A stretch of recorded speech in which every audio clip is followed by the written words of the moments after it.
and welcome to Rotted Reviews, and today I'm going to be answering a tag challenge. This one comes my way through the relatively new channel of Pumpkin Witch. I've been subscribed to her for the last month or so. She's putting out some good content. I will provide a link in the description below. Be sure to check it out. It's good stuff there.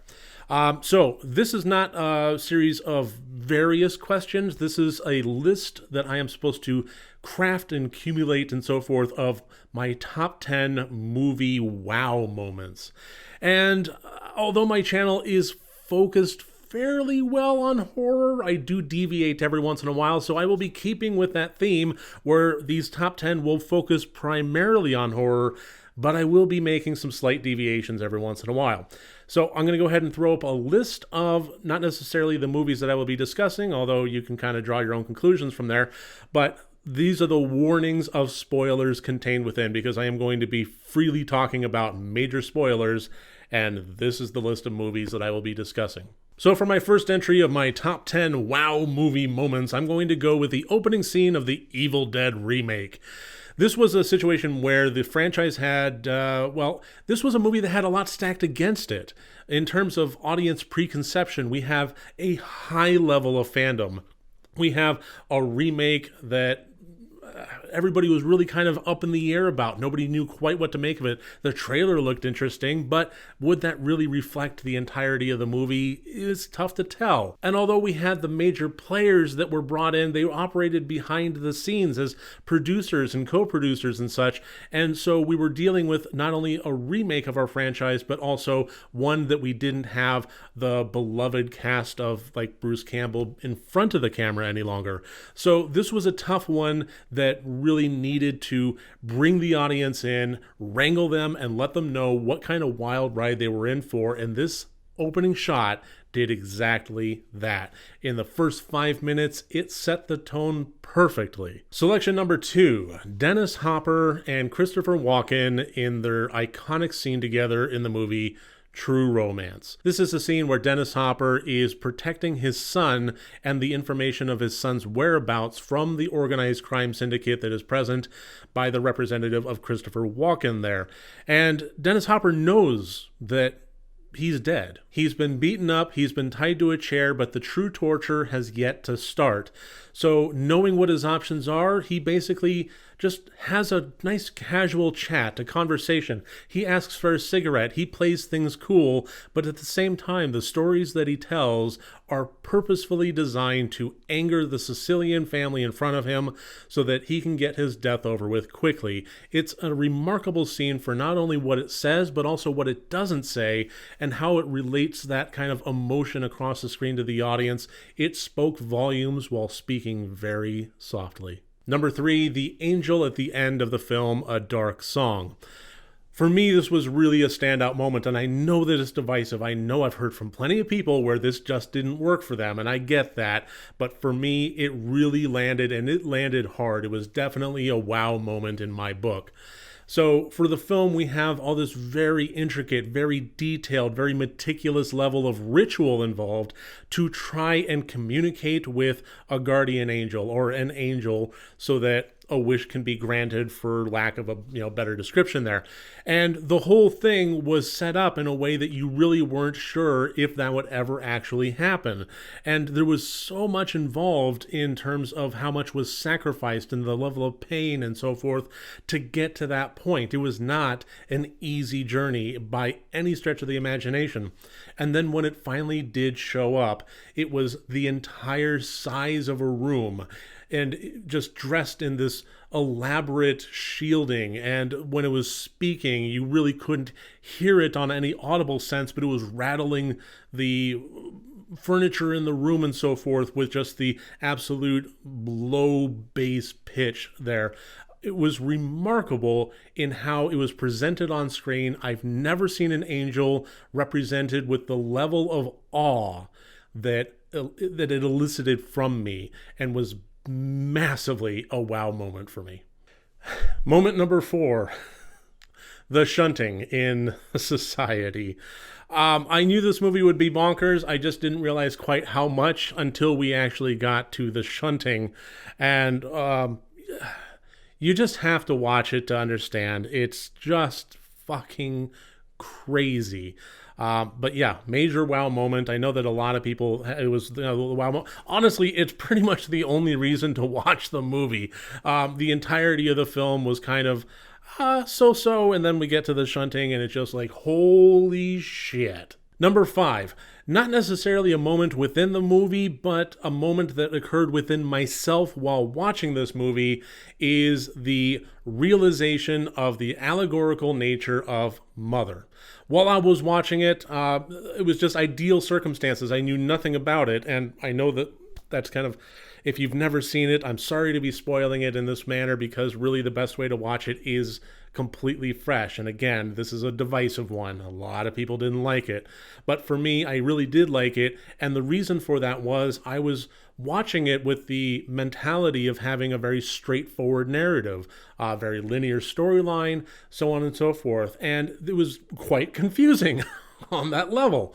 And then I started to realize the allegorical nature of it. And once I did, not only did things click into place so remarkably well, but it got me thinking so hard, and it caused me to watch it 2, 3, 4 times, doing all sorts of research and references and so forth, trying to figure out who was actually who in terms of the allegorical nature. And that moment in which it dawned on me that I was watching something that wasn't literal, that I was watching something that was not just linear, straightforward storytelling, was an amazing moment for me, because just how well everything started to click into place, that I just loved it. I loved it, and I loved that moment in it for me. Number 6, the last 12 minutes or so of the 1984 movie Tales of the Third Dimension. I know I've mentioned this. I even showed it to a few of my patrons here. This is a film that was set up as, I don't remember, 3 or 4 segments of an anthology with just some real cheesy shit thrown in there. The central binding storyline was a skeleton in a coffin speaking like Rod Serling, telling the tale of the third dimension and so forth. You had animatronic vultures that were portraying like a Laurel and Hardy character. It was just cheesy comedy all the way through. And the stories that they were telling weren't really, the first 2 weren't really that remarkable to me. The entire reason of watching this movie is for the last 12 minutes, to be perfectly honest. And that last story took about half an hour to tell, but it was basically kind of a Christmas time 80s comedy horror meets The Visit. And the last 12 minutes, where the grandmother that the kids are visiting finally snaps, was just one of the most bonkers, off-the-wall mayhem shit I've ever seen, and was just an absolute delight. It kept ramping it up. Every time I thought that it had peaked, it just kept rising. And it was just a magnificent thing. It's a difficult movie to find. I think the whole thing is up on YouTube. I don't know for how long or, so forth. That's where I found it. But yeah, the last 12 minutes of it, I recommend watching the entirety of the last segment. Like, if you want to skip the entirety of the movie and just get to the last portion of it, at least watch the entirety of that story, because it really makes it, really allows the context and so forth to really kind of pop. But yeah, the last 12 minutes of Tales of the Third Dimension. Number 7, and I don't know, I fought with myself on this one a little bit, but the ending of the 2018 movie, The Open House. Here's why. For most people, I think for the most part, it's generally agreed upon that the entirety of the runtime of the movie The Open House was pretty mediocre pap. Some interesting mystery elements to it, plot holes abound, characters that, so it was just kind of middle of the road, not terrible, not great. It was easy to kind of riff on. And then the ending hit. And I've never seen a movie that had such a baseline average and then piss so many people off with the ending that was definitely a wow moment for me. I couldn't believe that they did what they did, and every single time I get the opportunity to engage in a watch party with it, I absolutely join in, because it is so much fun to watch people that have never seen this movie before and just to see how furious they get with this fucking ending. It is rage-inducing. Just how much of a, like I said, an even keel, and then they went there, and it's not good. It's not great. That's why it's so rage-inducing. It's the last thing that you'd think of, because it should be the first thing that you think of. It's stupid. It's just the laziest writing ever, and it was for all the wrong reasons a wow moment for me. Moment number 8 for me, to kind of take a little bit of a somber moment, the Errol Morris movie, The Fog of War, the documentary in which the filmmaker interviews Robert McNamara, the former Secretary of Defense. The entirety of the movie was really interesting, and if you've never seen it, I do highly recommend it. You learn a whole lot about American history during wartime, and the atrocities and so forth that occurred therein. But the moment that really stuck with me was the moment that Robert McNamara was describing how he met many, many, many years after the Vietnam War with the former foreign minister, 𝗘𝗾𝗄𝗃, and they were basically hypothesizing whether or not the Vietnam War could have been approached without the casualty of life. If the circumstances have been reapproached and things been dealt with differently, and through that they almost come to blows. And he's describing this event where he's trying to tell them that during the Vietnam War, they didn't get anything that the United States wasn't willing to offer in the first place. And through that conversation, in which the foreign minister just got completely furious with him, basically saying, it's like, don't you understand? We were never pawns of the Chinese. We were fighting for our independence. And therein, the miscommunication was finally resolved and shown that while we were fighting an aspect of the Red Menace, the war against communism, the Cold War, they were fighting a civil war. And they were fighting against the Chinese for 1,000 years. And it's one of those things where it was remarkable in that if we had read a history book and if we had sat down with diplomacy, that it might have been avoided in the first place, and ultimately coming to the conclusion that Robert McNamara did in the documentary, that although we are an absolute superpower in the world, that economically, military might, so on and so forth, we should never wield that power unilaterally. We should always be willing to reapproach our objectives. And that moment for me really stood out. That was definitely a big wow moment.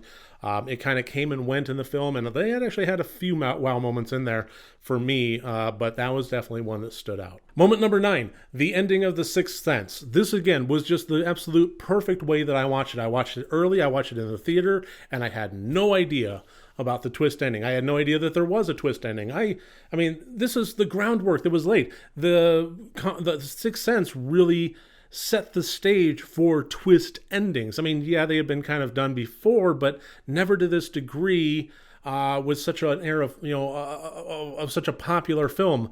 And, to completely blindside me like that in a way that allowed for multiple viewings, and in those multiple viewings, also watching an entirely different movie. So, yeah, the ending of The Sixth Sense, it was a wow moment for a lot of people. At this point, it's been spoiled to death, and it's even like, its own little meme. But under the circumstances in which I watched it, just incredible wow moment. And moment number 10, I don't know, can I do M. Night Shyamalan twice in a row? I'm going to. Because I'm going to choose Unbreakable. And I'm also not going to choose the twist that that movie had. Granted, he was kind of, it wasn't really that much of a twist that the film wound up having. But for me, it was the scene in which Dunn went down into the train station. It was the go to where people are moment where he finally started engaging and acknowledging the situation that Samuel L. Jackson was trying to impress upon him throughout the entirety of the movie. The movie was so slow up until that point, which has a negative connotation. A lot of people say slow as if it was a bad thing. I honestly just, I know it sounds pretentious as shit, but I say, no, it wasn't slow. It was purposefully paced. But that's honestly kind of true. It was supposed to be slow. It was supposed to really take its time. It was character driven. It wasn't action driven. It wasn't an action movie. It was one of the most realistic, grounded, character driven superhero movies of all time. And the entirety of the movie up until that point was basically having this character, Bruce Willis, the first name's escaping me at this point, but Dunn, I know it was his last name, trying to reconcile what happened to him at the beginning with the train accident and going through the movie fighting against himself, that, not really wanting to acknowledge the truth of what's going on. He's constantly lying, not just to his family and so forth, but to himself. More than anybody else, he's lying to himself. Until finally he has no choice but to face the truth, acknowledge it, and embrace it. And that's the moment in which he does. And it was just a stellar standout moment. The lighting, the color work, especially the color work, the grading between the people in the background and the people that he was focusing on. The music, oh God, the music was just incredible in that. Everything lined up, and when he was putting his hands up and starting to touch people, it was just one of the most wow moments of cinema for me. The entirety of the movie was just this fantastic, slow burn setup for it, and then it hit. And it was just perfect how it did. So I love that movie. It's honestly my favorite M. Night Shyamalan film ever, and that is one of my favorite moments within. There's a little bit of a fan service thing going on there, but I'm willing to accept that and embrace that for what it is. I don't apologize for it in the slightest. So there you go. That's my 10 wow moments in movie. It's not my most. I don't know about my most. I'd have to really give that a lot of thought, and then I'd probably have to assemble 1,000 moments and whittle them down. But just kind of taking a bit of a gander through some of my library and so forth. These were the ones that I cobbled together, and I stand by them. They were very much wow moments for me. At this point, I typically would tag somebody else, but I'm not going to do that. What I'm going to do is just I'm going to open it up. If you want to tackle this, if you're, have a channel of your own, or even if you don't, and you just want to kick on a webcam, try it out, by all means, start creating content. If you want to answer these, by all means do so. Just consider this to be an open-ended tag. So thank you again for watching here. I'll be back later on this week with some good movie reviews, hopefully some good movie reviews. We'll just have to see.